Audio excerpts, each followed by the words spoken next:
Welcome back. We are watching a video from the background NPC today. Hope you enjoy. For the video on YouTube, hello, welcome back to the channel. Thanks for clicking on the video. Hope you enjoy whatever I'm watching today. This is a video from the background NPC, and she's talking about something. I have no idea what. But yeah. Last 2 weeks experiencing a crazy amount of whiplash. I went from not paying attention to negative journalist reviews for Crimson Desert to getting a little... Okay, so she's talking about Crimson Desert. And yeah, the fucking negative reviews that I've seen are so fucking stupid. Concerned when initial player reviews started sounding eerily similar to watching the Pearl Abyss stock drop 30% to then finally buying the game myself and having an absolute blast with it. But on the exact same day Crimson Desert launched, Fortnite dropped a new season, and then a week later, Epic fired 1,000 people. Now, I heard about that. Fuck, I heard Epic did that. I have witnessed 2 stories about... I do feel sorry for all the people that were fired by Epic, but at the same time, I don't care for Epic Games. Ambition and gaming this week, both with very different outcomes, and I think the difference comes down to 2 big things that we always talk about. Who are you actually building your game for? And when those people show up and tell you what they think, are you even listening? Before we get into all of that, let's catch up on a few things. Yeah, no. Sony just announced that the PS5 is going up by another $100. Yep, I heard about that as well. I work in a gaming store in retail, so yeah, no, I've heard about that. $900. Their second price hike in less than a year, but don't worry, Sony is merciful to us paupers. If you cannot justify dropping that amount of money on a console, you can always just rent a PlayStation via a monthly subscription service if you live I did not know that they're doing that. That's wild. in the UK. It is still it's the UK. So early in the year, and already there have been that. so many layoffs. Crystal Dynamics just had their 4th round in 12 months. Battlefield Studios cut staff after their big launch last year. Ubisoft gutted Red Storm Entertainment. Riot let 80 people go, and Sony shut down Bluepoint, which everyone keeps shutting it down and fucking firing stuff. I personally will never forgive them for, because the Shadow of the Colossus remake was a masterpiece. And speaking of layoffs, let's go ahead and talk about the big one. We found out days ago that Epic Games was letting go of 1,000 people after already letting go of 16% of their workforce back in 2023. Their statement said Fortnite engagement has been declining since... Or if I did, it's 2023. I can't remember what happened in 2023. Last year, and that they are spending significantly more than they're making. And of course, even with a decline in... I love her stuff. She always comes from a place of love and genuinely wants companies to do better. A fresh breath of air versus the constant shitting on companies. Yeah, no, I get that. I just wish companies would do better, because yeah, no, companies are going to close down when they do shit like what they're doing, and yeah, not much else you can do about it. Either they fix what they're doing and they stay open, but they keep doing what they're doing and they close. There's no 2 ways about it. Players, Fortnite is obviously still one of the biggest games ever made and played, but Epic's response to all of this has been...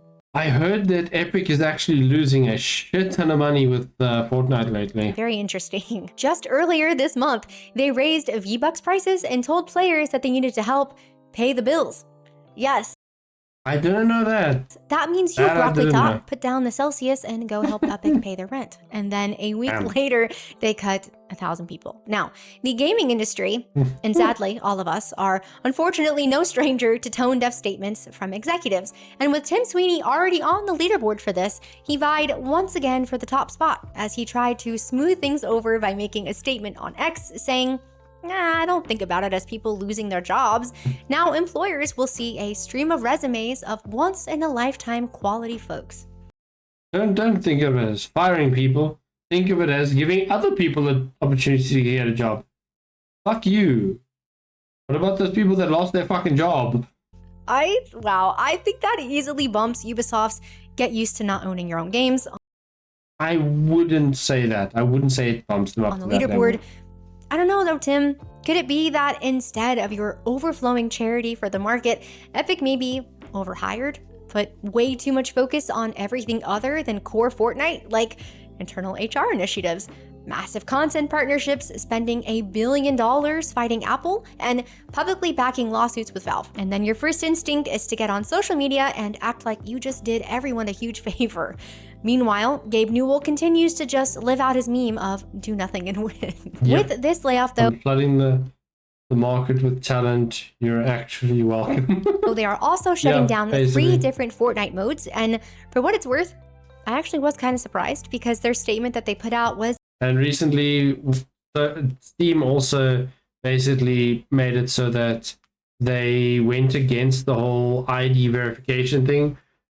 And I think either they won or they gained ground in that whole situation. fairly honest. They said they failed to build something awesome enough to attract and retain a large player base. And with all of this, I just kept wondering, how did Fortnite get here? There was a time when it seemed like everyone and their mother was playing this game, and it caused huge players in the industry to chase the live service I tried Fortnite like maybe twice. I could not get into model Fortnite. for years because of its massive success. Studios have been gutted, games have been redesigned, entire companies have pivoted to chase what Fortnite originally built, Yep. and now even Fortnite themselves is having a difficult time. The thing that everyone was trying to emulate is now struggling itself, and it was not for lack of ambition. Epic had plenty of ambition. They have just been pointing it literally everywhere else except at the people that play their core game. Yeah, that's what most companies do. So Fortnite these shows days. us one side of the coin, but what does it look like when all of that ambition actually has a target? Well, that brings us to Crimson Desert. Originally, Crimson Desert started out as an MMO prequel to Black Desert Online, and somewhere during the 7+ years of development, I didn't know it was a prequel originally. Pearl Abyss scrapped pretty much their entire I direction. knew it was an MMO originally, but I didn't know it was No supposed to be live a service, prequel. no multiplayer, although that might be coming now to be determined. Just one Interesting. massive single-player game with all of their ambitious ideas pointed at one thing, a super rich and enjoyable single-player experience. And you can feel it when you play. Now, I didn't get to start playing until the middle of launch weekend, and like I said at the start, by the I've still not been able to play the time game. I sat down, I'd already seen a lot of the discourse. Mixed reviews, controls complaints, people saying that it was too hard or too clunky, and outside of like the Paul Tassies at Forbes, I felt the critic reviews were being weirdly nitpicky. Even at this point, after the massive critic quality of reviews life for you. patches, Like, you some can't journalists just take critic reviews seriously ever. They complain about the dumbest things, and half of the time they're just making shit up with their negative reviews. Either they're making shit up, or they're complaining that it's too difficult, or there's not enough representation in the game, or something stupid like that. seem committed to hating this game. After getting some time in myself and sitting at around 30 hours now, were some of the initial complaints valid? A little bit, yeah. there is a real Interesting. learning curve. The controls are not always the smoothest, although I do think that Okay, so this is the first time I've actually seen someone talk about the possible nitpicks that is accurate. So this is the first time I'm hearing about it. argument has been blown out of proportion just a little bit. But I've noticed that Cliff doesn't always grab a ledge when he should. I had a whole lantern quest that fought me for 20 minutes straight because I did not realize that my weapon had to be sheathed in order to pull it out properly. And I am not a puzzle girl, all right? So some of the harder ones have made me feel pretty dumb, and I have accepted my skill issue. But even with all of that, I am still having a blast. If you only listened to the discourse at launch, you would genuinely think that this was some type of cyberpunk all over again, like this game was utterly Okay, I didn't hear that many negative unplayable, reviews, so. and that was just not the case. Now, this is not a game for everyone, but for people who do enjoy this type of thing, it is incredibly Games for everyone don't exist because they're shit. fun. Combat, You can't make a game for everyone. climbing, puzzles, taming animals, wrestling, crafting, companions, a genuinely massive open world full of fun things to do, and everything is all working together to make the game as fun as possible. And that right there is the difference. While Epic was scattering Fortnite across numerous different games and directions, Pearl Abyss was pouring everything into making one specific thing as good as it could possibly be. And you can tell because it pops up in all of the And I little stuff. appreciate that. I appreciate when companies actually put the time and effort into making a game that people want, and not what their shareholders are going to hopefully make money on. That is always fucking stupid. The background NPCs in this game have genuinely made me laugh out loud. From cussing at me and calling me the C word when I accidentally bumped them over, to an old woman randomly hitting on me in the city streets. That's the funny. Music of the game, I used to Irish dance as a kid, and that one merchant theme makes me yearn for the jig. That stuff is in there because somebody at Pearl Abyss thought it was funny or cool or beautiful and just put it in, because that is what happens when you know your audience and you want to make something that they will love. And at $70, it is understandable people are going to be less patient with. Yeah, that's the one thing I wish the game didn't do. I wish they didn't make it $70, because that makes it very expensive here in South Africa as well. And if this game was a $50 to $60 game, it would have probably sold a lot better, but it did still sell really well. But I do wish it was cheaper. Any type of launch jank, so even if I personally was not as bothered by some of it, it makes sense that Crimson Desert's initial quirks pushed away certain people. But for the people who decided to stick with it, this is a game built for them, and Pearl Abyss proved that almost immediately. Within 4 days of launch, Pearl Abyss had their first big patch live, with tutorial improvements, keyboard and mouse changes, camp storage, boss nerfs, health item buffs, and then 10 days later after launch, a huge patch. 5 new mounts, faster load times, a sprint toggle. Yeah, like you had a problem with our game initially. Here's a bunch of free shit, basically, and here's all the fixes that you guys asked for as well. Reduced gliding stamina, thank you. Instant crafting, bulk storage. They even added a prompt for using keys to unlock doors, which was something I personally was very excited about. 2 major patches in 10 days. They are moving wickedly fast, and yes, it would have been nice if all of this was just there at launch, and I am glad that people have spoken up, but honestly, it feels really good to be heard, you know? It's nice they're trying to fix it though. Yeah, that's the thing. That's the point. The fact that they actually put the time and effort into fixing what people had an issue with. Like, I genuinely feel like I am a paying customer again. I bought a game, told them what was frustrating, and they fixed it. In days, not months, not years, and that is sadly not something that should feel like an anomaly, but after years of, notably Western AAA, studios treating player feedback like an Avengers level threat instead of just useful and helpful information, it kind of is. That used to be the norm. That used to just be how this worked. Either the game released polished to a T, or the developers were ready and waiting to accept and act on the players' responses. And the fact that this feels so rare now says way more about the industry than it does about Pearl Abyss. We paid for this game, we showed up, and Pearl Abyss is treating us like that actually means something and is important. Like we are people who bought their game and deserve to have a good. It's almost like they appreciate the support they're given and don't expect it to be there without giving anything experience. In return. We're not a problem to manage or a community to pacify or just a revenue stream to optimize. Not Ubisoft. Just their customers who they want to make happy. And the reason that they could move that fast is actually the whole point.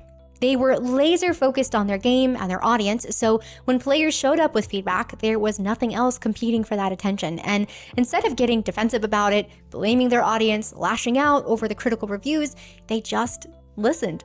They went down the list of complaints and started fixing things and actually thanked people for the feedback instead of getting weird about it. Most studios would have put out some type of big roadmap and asked everyone to just be patient. Pearl Abyss just did the thing. So where does this leave them? Just do the 3 thing. million copies sold in 5 days. Steam reviews going from mixed rating on launch night to very positive. And a Sunday morning, a week and a half after launch, Crimson Desert just hit 276,000 concurrent players on Steam. A new all-time peak. Wait, what is it currently at? Let me check. Steam charts. Damn. No, they're still fucking going strong. Now. Most single-player games start to lose their concurrent players in the first week. Crimson Desert is gaining them. When looking at both studios, Epic and Pearl Abyss, it is clear that both of them have ambition. But everything Pearl Abyss has done is to make their game more enjoyable for the people playing it, and everything Epic has been doing for the past few years or more is to... I'm honestly not even sure, but the... Let's see how much more cosmetics we can shove in the game for people to buy. Bottom line is that Pearl Abyss is focused on us, the players. They filled their game with passion, love, and so much charm, and all kinds of weird, funny details that are only in there because somebody at the studio cared and thought it would make for a more fun and enjoyable experience. Not increase their brand presence or optimize revenue streams. That's the huge difference. And what is funny is that it's not like Crimson Desert even launched broken or technically unfinished.